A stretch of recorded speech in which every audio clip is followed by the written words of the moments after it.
स्वागत है। आज हम एक खास ऑडियो बुक पर बात कर रहे हैं, I am that I am, discover the divine power with in you.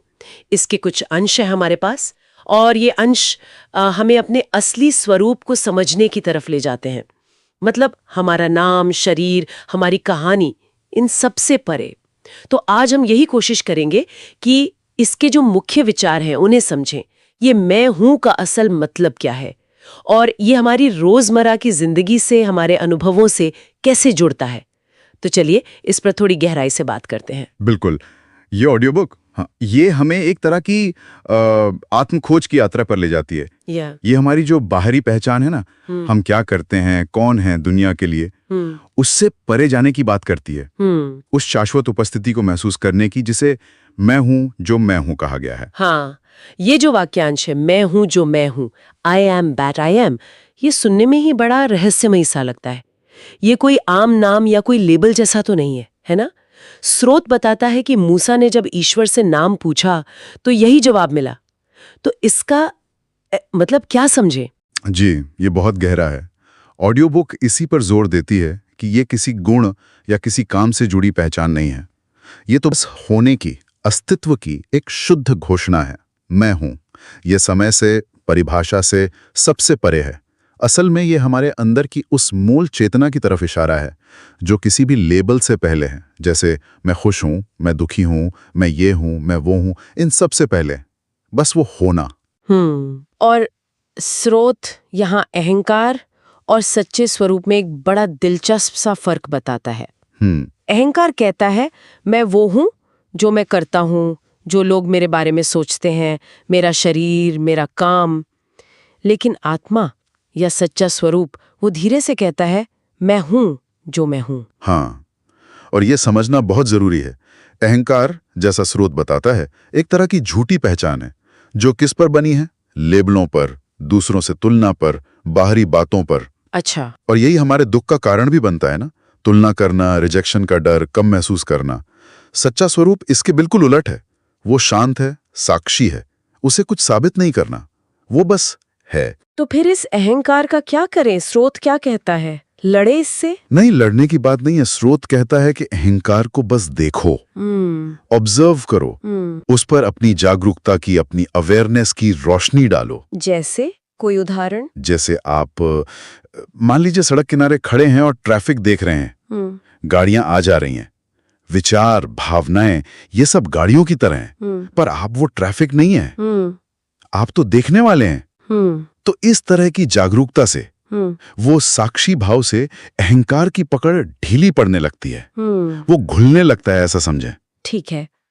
तो ये जो साक्षी भाव है या जो हमारा सच्चा स्वरूप है जी, इससे हम जुड़े कैसे? रोजमर्रा की भागदौड़ में ये थोड़ा मुश्किल लगता है। ऑडियो बुक उपस्थिति और शांति पर बहुत जोर देती है। हाँ, प्रेजेंस और स्टिलनेस, और ये दोनों जुड़े हुए हैं।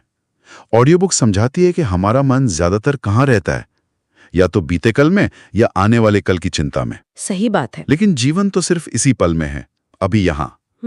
तो उपस्थिति का मतलब है इस पल को पूरी तरह से अनुभव करना, बिना जज किए, बिना कोई लेबल लगाए, बस जो है, जैसा है, उसे देखना, सुनना, महसूस करना। और शांति, इसका मतलब सिर्फ बाहर शोर ना होना तो नहीं होगा। नहीं, उससे कहीं ज्यादा। बाहरी शांति मदद कर सकती है, पर असली शांति तो अंदर की है। ऑडियो बुक कहती है कि ये विचारों के बीच का गैप है, वो खाली जगह। विचारों के बीच की जगह? हाँ, जब एक सोच खत्म होती है और दूसरी शुरू होने से पहले एक पल की जो खामोशी होती है, वही, उसी शांति में अपने उस गहरे स्वरूप से जुड़ाव महसूस हो सकता है। इसके लिए एक सरल अभ्यास भी सुझाया गया है। हाँ? अपनी सांसों पर ध्यान देना। सांसों पर? हाँ, खासकर सांस लेने और छोड़ने के बीच जो एक छोटा सा ठहराव लाता है ना, उस पर ध्यान देना। वो शांति का दरवाजा है, ऐसा कहा गया है। पर हाँ, इसमें अभ्यास लगता है। और ये जो अभी यहाँ होने की बात है, ये एक और अहम विचार से जुड़ती है जो स्रोत में है। वो है हर चीज को काबू में रखने की हमारी जो कोशिश होती है, उसे छोड़ना। ये तो बहुत मुश्किल है। बिल्कुल मुश्किल लगता है। और ऑडियो बुक कहती है कि ये जो नियंत्रण का भाव है ना, ये असल में एक भ्रम है, इल्यूजन।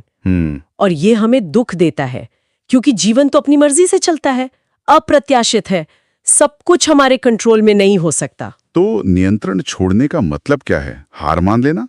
नहीं नहीं, हार मानना नहीं। इसका मतलब है भरोसा करना, विश्वास करना, जीवन का जो फ्लो है उसके साथ बहना सीखना। स्रोत इसे समर्पण कहता है। मतलब जो नतीजा आएगा उससे अपनी पकड़ छोड़ देना और बस इस पल में जो आप कर सकते हैं उस पर ध्यान देना। तो जब हम ये नियंत्रण छोड़ते हैं तब क्या होता है? इसी अवस्था में जब मन थोड़ा शांत होता है, कंट्रोल करने की जद्दोजहद कम होती है, तो हमें अपने अंदर की आवाज सुनाई देने लगती है, जिसे आंतरिक ज्ञान या इंट्यूशन कह सकते हैं। अच्छा, अंतर्ज्ञान। हाँ, वो एक शांत गहरी समझ होती है जो हमें गाइड करती है, तर्क से परे। ऑडियो बुक इसे मन की जो चिंता वाली, शोर मचाने वाली आवाज है उससे अलग बताती है। ये आत्मा की शांत जानकारी है, एक भीतरी दिशा। तो अगर हम इन सब बातों को समेटें तो सार क्या निकलता है? निचोड़ क्या है? ऐसा लगता है कि हमारे नाम, शरीर, विचार, भावनाएं, ये जो सब ऊपर ऊपर है जी, इसके नीचे एक ज्यादा गहरी स्थायी सच्चाई है, एक शांत जागरूक उपस्थिति। बिल्कुल सही कहा। यही वो मैं हूं की असल अनुभूति है। ये हमारी जो सीखी सिखाई पहचाने हैं उनसे परे जाकर उस साक्षी चेतना को पहचानना है जो हमेशा मौजूद है, हर अनुभव के पीछे। और जैसा कि स्रोत बार बार इशारा करता है, ये यात्रा बाहर कुछ पाने की नहीं है, बल्कि अपने अंदर जो पहले से है उसे बस याद करने की है, उसे पहचानने की है। और ये हमारे सुनने वालों के लिए सोचने की एक बात छोड़ जाता है शायद, कि दिन भर की आपाधापी में वो कौन से छोटे छोटे पल हो सकते हैं। हो सकता है ट्रैफिक में इंतजार करते हुए या सुबह की चाय पीते हुए, जब हम विचारों के शोर से बस एक पल के लिए पीछे हटकर उस शांत होने के भाव को, उस मैं हूं की उपस्थिति को महसूस करने की कोशिश कर सकते हैं, बस एक पल के लिए।